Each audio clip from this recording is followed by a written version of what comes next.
Good morning. They're about to start serving breakfast here in the motel, so let's go wander down and see what they got.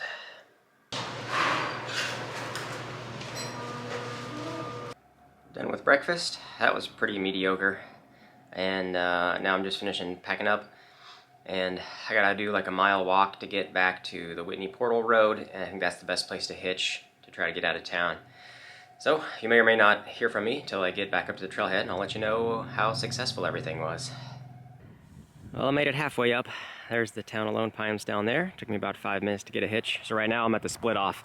People going to hike Whitney are taking that left there, and then anybody going up to where I'm going is going to be on this road that I'm standing on. We'll see how long it takes. It's beautiful. View of the mountains. I'm not sure exactly what Whitney is, but I would guess that really tall one in the middle there is probably Mount Whitney. I'm not 100% sure though. And then I head this way, I can see the switchbacks. And I need to go up. Also of note in this area that I'm currently standing and waiting in, these rock boulders and stuff, this is called the Alabama Hills. And this is kind of a famous area. A lot of westerns and stuff were filmed out here. A lot of movies were filmed out here, like Tremors and stuff. Well, I've now been here for an hour. There's cars going by, it's just nobody's picking me up. I guess I'll just keep on waiting. Hopefully it doesn't take too much longer. It's now been 2 hours, and I'm starting to get concerned. I'm now 3 hours in, and I don't have the food or water to be sitting here all day. So I'm gonna give it a couple more hours. This is already starting to screw up my plans. As I mentioned, pacing and distancing is critical this section. This is just taking too long.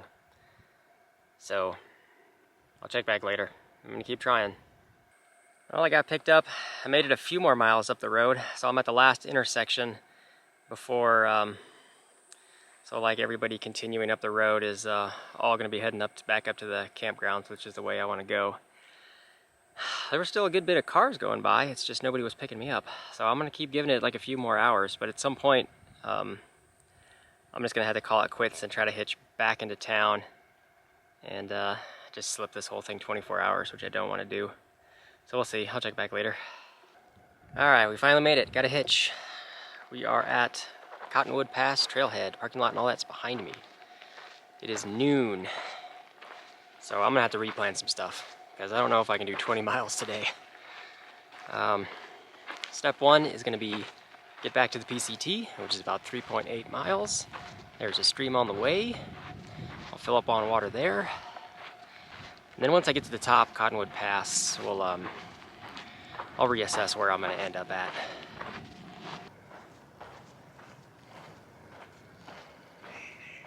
Back to Cottonwood Pass.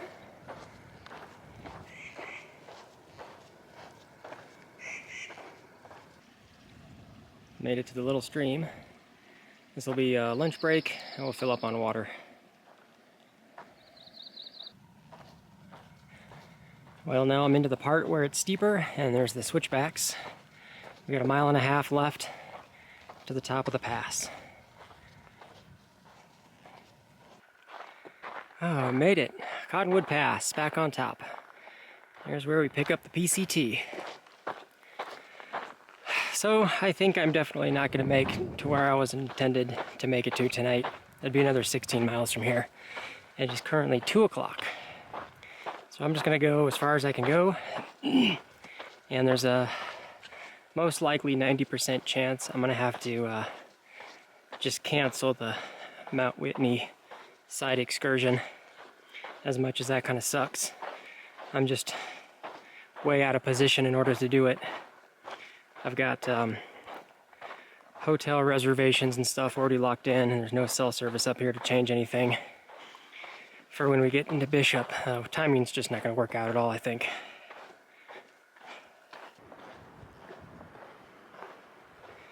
Here's a short side trail up to Chicken Spring Lake. This could be our last water source for the day, depending on how far I make it. But we'll go up here and take a look at least. Oh, plus I need to collect water.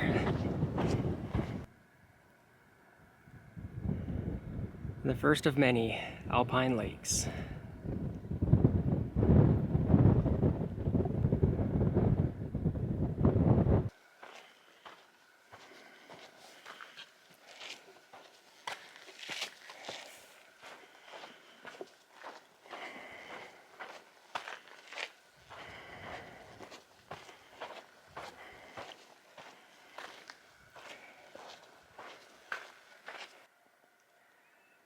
Nice overlook, Chicken Spring Lake down there.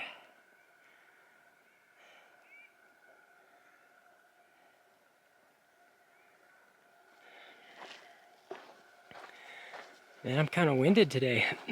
All we've done is steep uphills. 2 days down in Lone Pine has deacclimated me to the higher altitudes.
Here's where we enter the Sequoia and Kings Canyon National Park. Elevation 11,320 feet.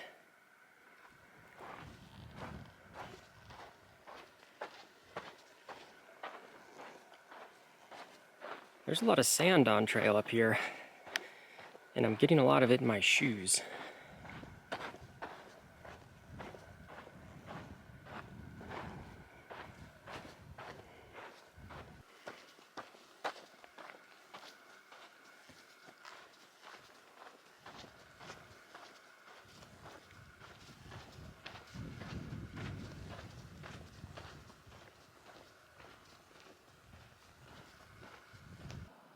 Here's camp for the night. This is as far as I'm going. Yeah, I'm just not going to make the distances I need to do Mount Whitney, so I'm officially scratching Mount Whitney off the list. I'll just have to come back and do it later. It'd be nice, but it's not super important. But I got water cooking. Gonna do the Mountain House spaghetti meat sauce meal. Right now I'm alone up here. There's tons of space all over this part of the trail to pitch tents everywhere. The trail itself is about 100 feet that way. There's a really cool little forest area. Be cool if I'm alone for the night. And with that, we are done for the day. I feel like I did good enough for considering the circumstances. It just sucks. It took so long to get a hitch out of town, but whatever. Tomorrow is all going to be about staging for Forester Pass. Forester Pass is going to be the first major pass in this section. So what we want to do is get positioned right at the base of it tomorrow night, so that the next morning we can go up and over. Any snow patches will still be cold and frozen, and it'll just be easier instead of post-holing through the slush. So that's the game plan there. So we'll see that tomorrow. So thanks for watching, and we'll see you guys in the morning.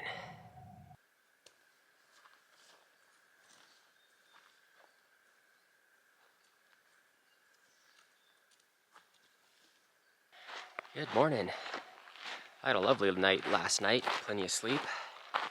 There was a couple of people camped around me, but there was enough space in the whole area that we were all like 200 feet apart, so that was just fine. And it was warmer than usual, I would say, for this altitude and area. I've definitely had colder nights out here. And as I said yesterday, today is all about staging for Forester Pass. I may finally get to use the crampons. That'll be fun. I don't know exactly what the conditions are out there. I'm guessing the south face that we come up to is going to be mostly snow-free, I think. But then the backside is going to have definitely more snow on it, I think, still. But there's still relatively, it's definitely a light snow year, so it's definitely going to be easier conditions than other years that other people have gone through.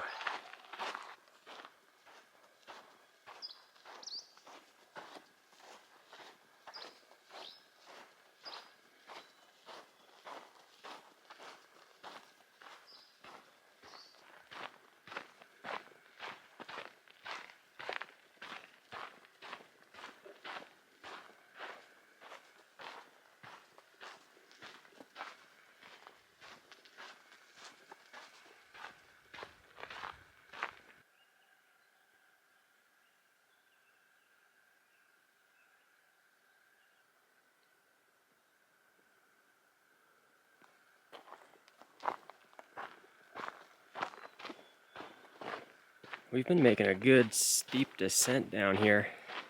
There should be some stream crossings or so at the bottom. And then I think it kicks back up to a steep climb coming out of this valley.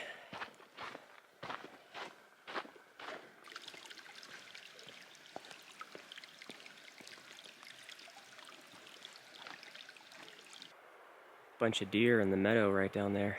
Maybe half a dozen at least.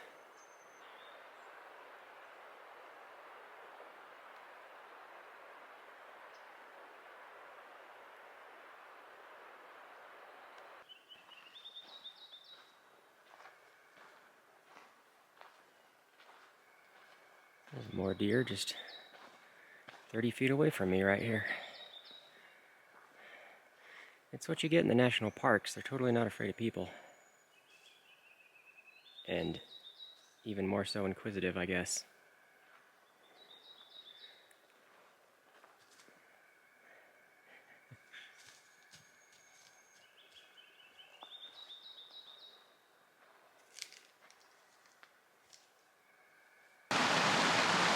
Following Rock Creek for a little bit, and we'll be crossing it in about half a mile from here.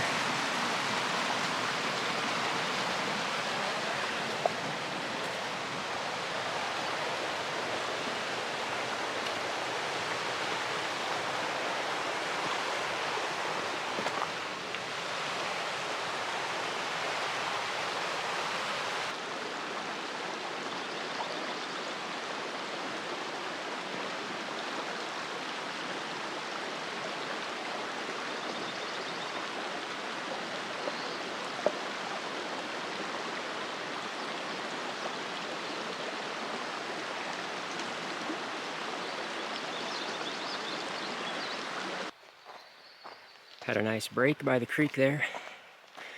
Enjoyed second breakfast. And now we got a big climb back up.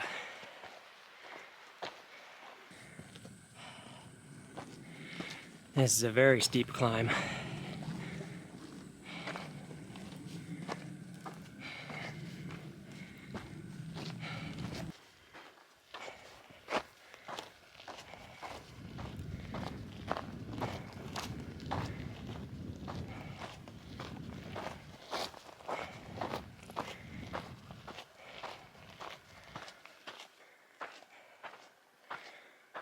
Made it to the top.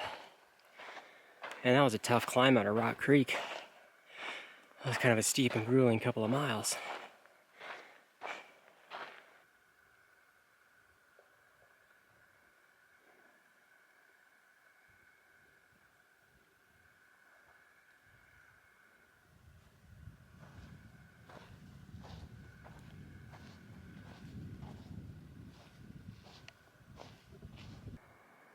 I can hear Whitney Creek down there. We'll be crossing that in about half a mile or so. Descending down, there's the trail down there. We're getting really close to the split-offs for Mount Whitney. I don't know if we'll be able to see it from here though, because it's kind of up and around a valley before you actually start climbing it.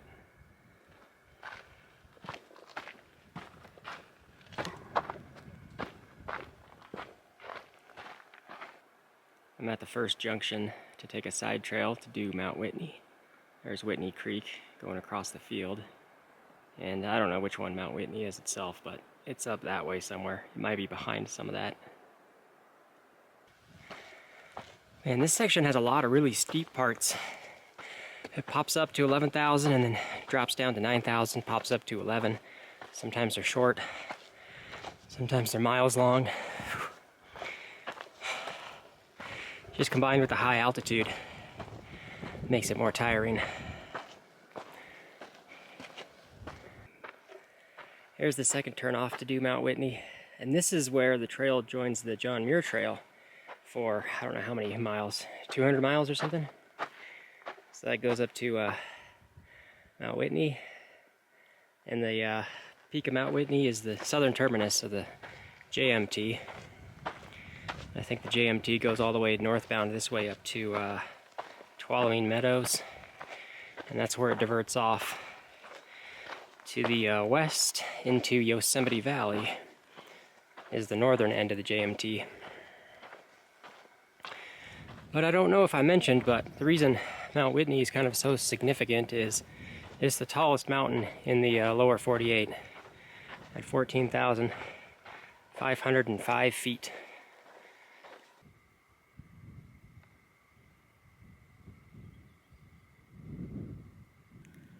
This probably won't come out too good, but all the jet noise you hear in the background, the contrails going by, these are all military aircraft.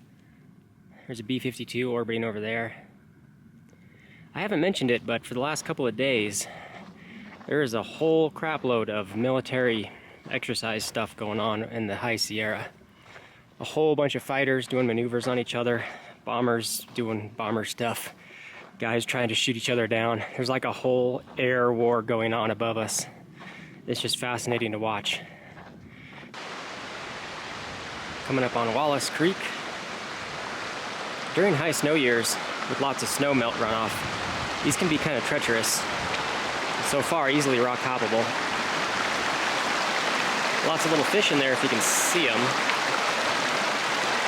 Kind of cool.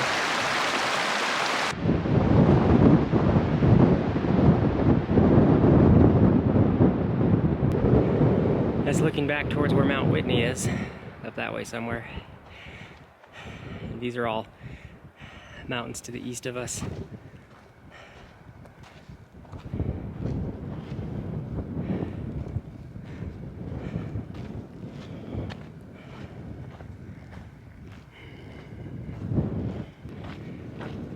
Made it to the top of Big Horn Plateau.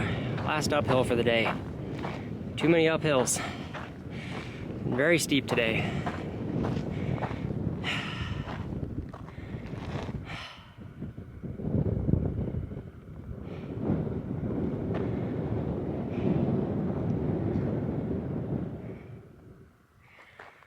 From here we got 2 miles, all downhill, to Tyndall Creek, a little pond right there. Tyndall Creek is going to be the destination for today. We are currently 7 miles from Forester Pass, and from camp will be 5 miles we got to do in the morning. Whew, bright and early to get over the pass.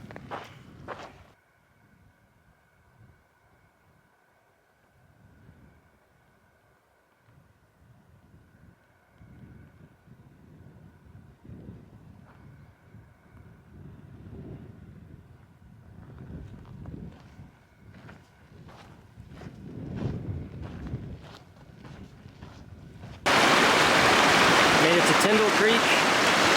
Looks like I can rock hop it easy enough. I can see this being a bad one during high snow years. Tenteen will be just on the other side of the creek. And here's going to be camp. Got a couple people around getting set up as well. We got a bear box right here too. I'm still early, so I'm just going to snack on some of my remaining snacks and have the mountain house meal for dinner later. All done with dinner. Got everything ready to rock. I went ahead and put my rain fly on top of my tent because it looks like there's some clouds kind of billowing around, if you can tell in the background behind me. It's getting a little cloudy up there. So we may get sprinkled on, we may not, I don't know. Better safe than sorry. Got like 10 people in the local area here camped around. A couple people I haven't seen since like Idlewild, which is kind of cool. And plan on getting up early. We got like 5 miles, I think, of lots of vertical elevation, getting to the highest point on the PCT, Forester Pass. It's going to be awesome. It's going to be potentially the most dangerous part of the trail we've done so far. But we'll go nice and slow and steady, and we'll take it nice and easy. So that'll be fun. All that's coming up in the next video. So thanks for watching. We'll see y'all in the next one.